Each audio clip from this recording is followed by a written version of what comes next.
Welcome back to the DMV Zone. We are talking some trending topics now. All right, let's go. So the first one here, 19-year-old on TikTok named Carson is going viral for his list of things that are normal in Maryland that he says would send others into a coma. Oh, I saw this guy. Okay. I saw this guy. So we're going to go through the list here, Joe, and I want you to let me know what you think about these. Now, remind him that he just moved to the DMV from upstate New York. Yeah, okay, so keep that in mind. He then compiled a list of the things that have baffled him since he moved here. The biggest are the amount of highways and how many of them go in the same direction, followed by how much money everyone has, which he says he noticed by working over at Target, as well as apparently no real pizza places.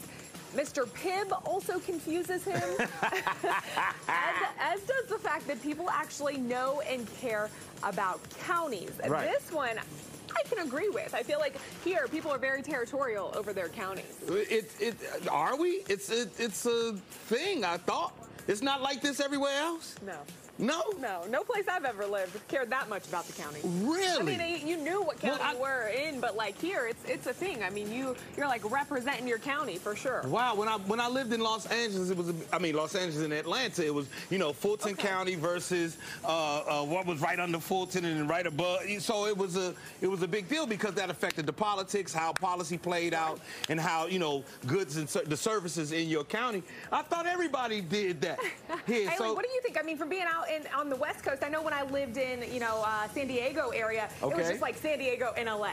Yeah, Jacqueline, I'm with you. I also got a laugh out of this because when the guy said it, I was like, he's right. People here do really say, like, oh, I'm from Loudoun County, or oh, I'm from Prince George's County.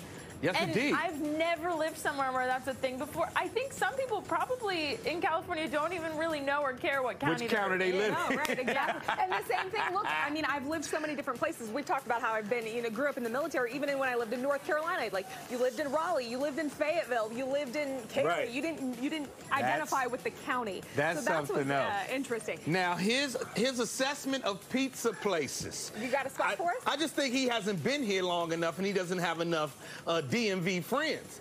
Because listen, growing up here, I was immersed in Italian-American food. Okay. Prince George's County, as well as the surrounding counties, had incredible Italian-American restaurants. Some of those restaurants are still here, and they are the mom-and-pop pizza places that you are looking for. And if wherever he lives, you just have to ride outside of the main thoroughfare and then go, and you'll find excellent pizza here in the DMV. Joe, yeah, he did say that there might really be good pizza places that he hasn't found yet. He was showing pictures of like mod pizza, and the DMV does love fast casuals, so I kind of get what he was saying. What was the thing about Mr. Pibb?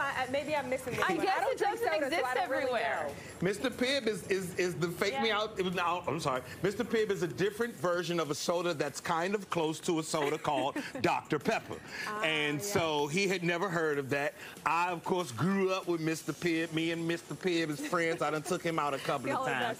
But, that's something that he's going to have to get used to. Back to the pizza thing, he needs to try Lido's.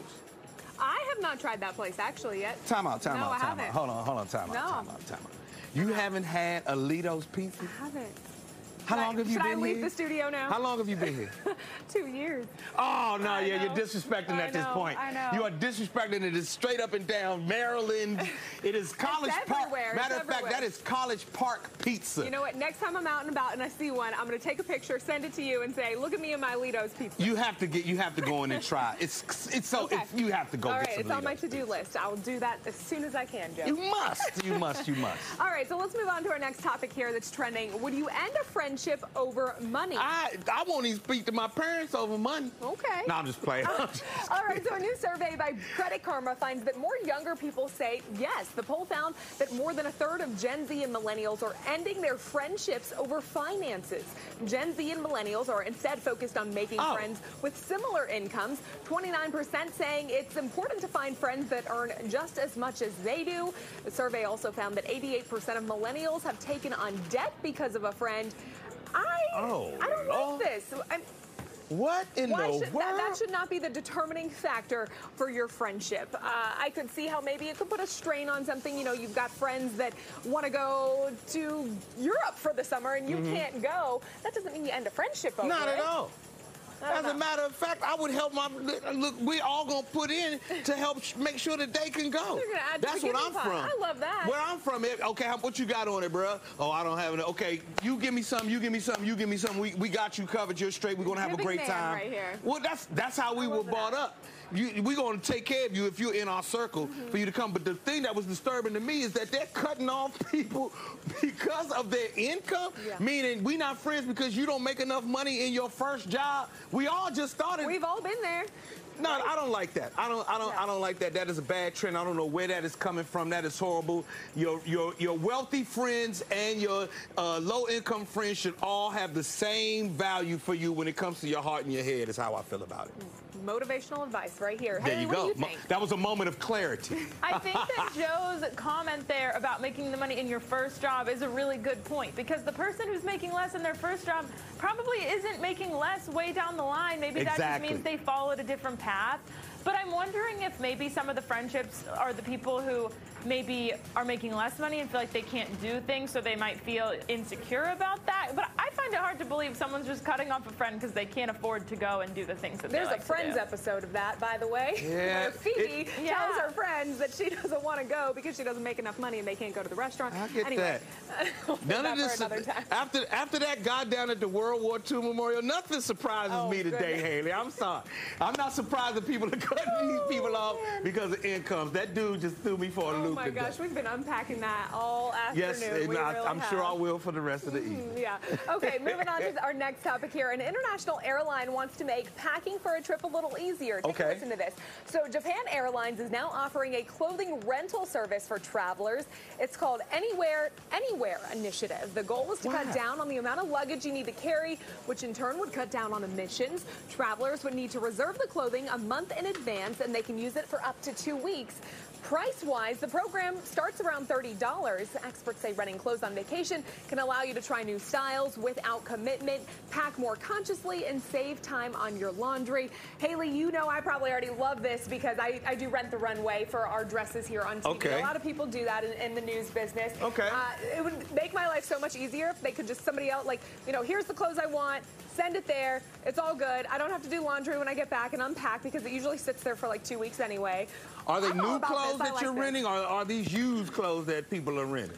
Usually they're used, but they're usually cleaned really well, though. Yeah, like they're dry cleaned and stuff. I love this also, Jacqueline. If I could just say, like, these are the things that I want, and then they show up at the location, and I don't have to worry about packing it, that's great. Also, sometimes your vacation clothes are a little bit different than the clothes that you're going to wear all the time. Exactly, Haley. Like, look, if I want to go, you know, skip around Majorca, I'm not going to have that outfit when I'm doing something here in the DMV, probably. All right, I'm a little petty on this one. Please don't be mad at me. I like the idea. I just want to see who was the person who had it before I wore it. I need to know who. Joe's like, I need an inventory of every Can you show person. past renters of this shirt, sir? I need to make sure that his underarms are not, you know what I mean? I'm sorry. No, you can't think too hard about that part of it. I think that's the problem. Well, then I'm out, Haley. You know I'm gung-ho about most things. That one, I'm out. I'm out. Now, if they come up with rent some shoes, rent the kit. Okay. Well, then, you know, now. See, but that, like, creeps me out. No, I wear extra socks and spray them and everything else. Don't worry about that. I'm like, you know, heels, women, you can't be wearing socks with your heels. Oh. You can't be renting out heels. But if I could, like, if I could go and rent a pair of, you know, Yeezy October, he's a shoe guy, though. Hunt for Red Octobers. You know, if you could rent a Hunt for Red October Yeezy and walk through France with, oh, let's go. All right. Well, but other than that, there's a market, I'm sure, out there. If not, Joe, you got. Other than that, I'm not wearing your. I need to see who wore the shirt first. I'm sorry, I'm not. All right, let's move on. A new survey claims to know which generation are the biggest liars. And it's millennials. Wow, y'all are catching it bad today. All right, I know. Apparently the motto really is fake it till you make it. A new survey found that of all generations, those born between 1981 and 96 are the biggest culprits of lying in the workplace and on social media. 13% of millennials admit to being dishonest at least once a day. Damn. For contrast, only 2% of baby boomers said they lied every day. What are the most common fibs, though? Those lies on the resume and on social media, all to impress people. I do feel like, especially on social media, a lot of people, you know, tout this fabulous life they live, but in reality, that's not the case. Yeah, that's. Well, I'm glad that this study came out, so now people know. I hope that the millennials get the word. You don't have to lie to kick it. That's the. You ever heard that saying? You don't have to lie to kick it. You can just come kick it with me. You do not have to lie. And in the long term, and I'm sure you can tell them, in the long term, people want you to be upfront as possible. That's when you make real bonds. So now we know. Transparency. Yes, out of every millennial, they're lying at least once a day. So next time you talk to a millennial, be like, are you lying? Is this the one? Is this your one lie for the day? What do you feel like, Haley? I mean, are you surprised by it being millennials, or were you thinking that maybe like Gen Z, boomers? What were you thinking? I don't think that I was surprised by millennial, but one lie a day seems high. Like, that does seem like a lot. Social media being the biggest lie, I mean, that makes sense. But I feel like for someone to outright lie on social media, like, that's different than just making it a highlight reel, right? Like, that means someone's pretending to be doing something to make it look cooler. And that's just kind of embarrassing, and also makes other people think that they need to do the same thing. I also wonder how much of the pressure millennials have, the pressure that has been put on millennials plays into factor here, because so many of us, you know, grew up with baby boomers above us telling us we needed to do this and aspire to this, you know, certain expectation in our life. And, I wonder if that plays into anything. I could not imagine what it feels like to be in your 20s and 30s and social media telling you every second of your life, you better be doing something. I couldn't imagine what it was like. Fake it till you make it. That's. I mean, I think I've said that several times before. Oh no, I had to make it. Being honest here. I went to go make it. I ain't faking nothing.